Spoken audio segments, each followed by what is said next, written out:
Well, if you're bewildered by how barbaric Hamas soldiers are, here is a reminder of what they are taught as children. لأنه نعمل حرب إنه نفرجي اليهود إنه إحنا مش إنه إحنا مش شاطرين، إحنا قوايا كمان. في ناس بحبوا فلسطين بدهم يحاربوا وبضحوا بدمهم عشان فلسطين. أنا بدي أهزمهم بالحرب، بدي أهزمهم. بيعلمونا إنه الأقصى إلنا وإلنا يعني إلنا فلسطين والأراضي كلها.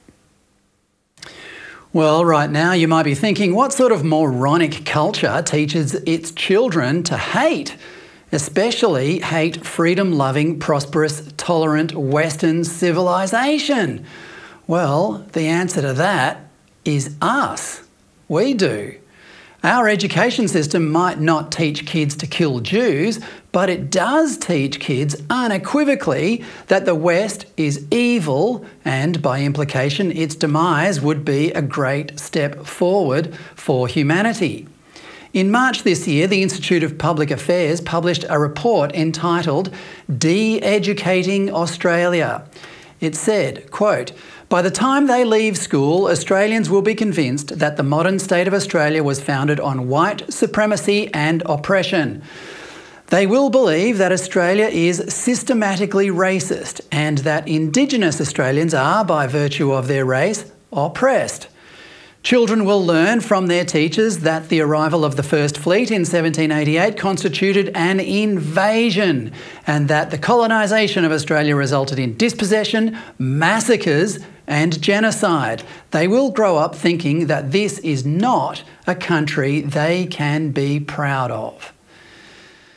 This is only one tiny aspect of the self-loathing that has so thoroughly infected our education system, which is now, from kindergarten all the way through to postgraduate programs, indistinguishable from Marxism, or, to put it in a more current context, simply a less violent version of what those poor kids are being taught in Gaza.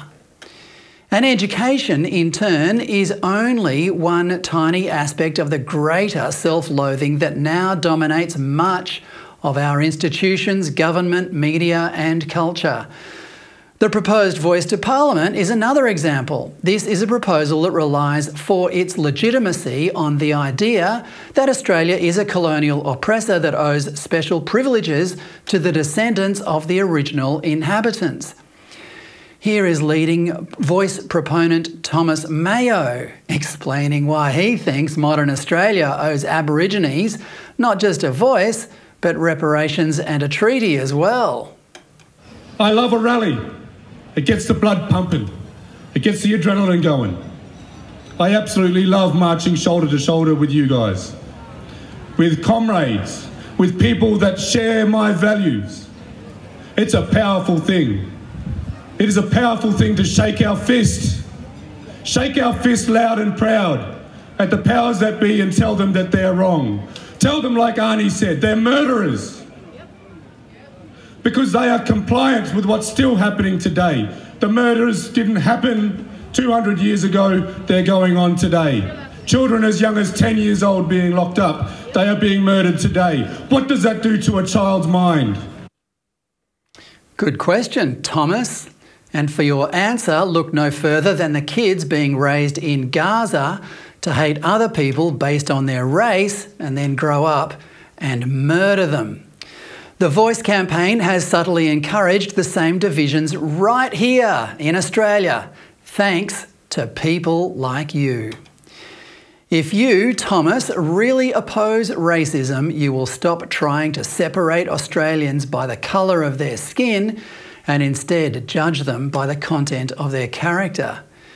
And finally, here are a bunch of brain-dead Hamas supporters chanting death to Jews on the steps of our beloved Opera House this week.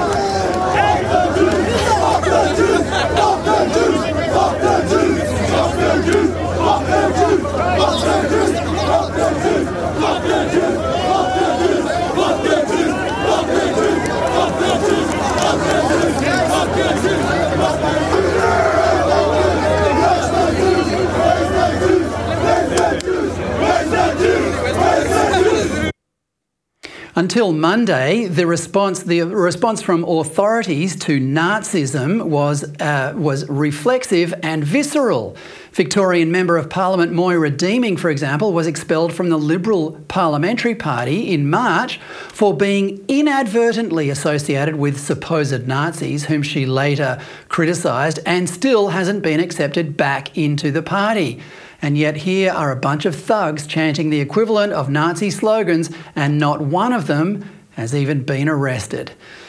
It's curious that the migratory paths between Muslim countries and modern Western democracies only go one way.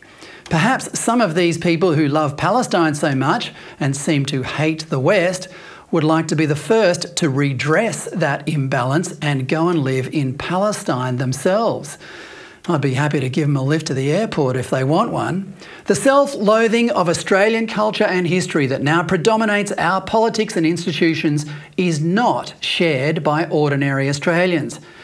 Perhaps the resounding defeat of the stupid voice proposal tomorrow is the day when Australian culture, with all its wonderful characteristics of freedom, mateship and good humour, starts to make a comeback.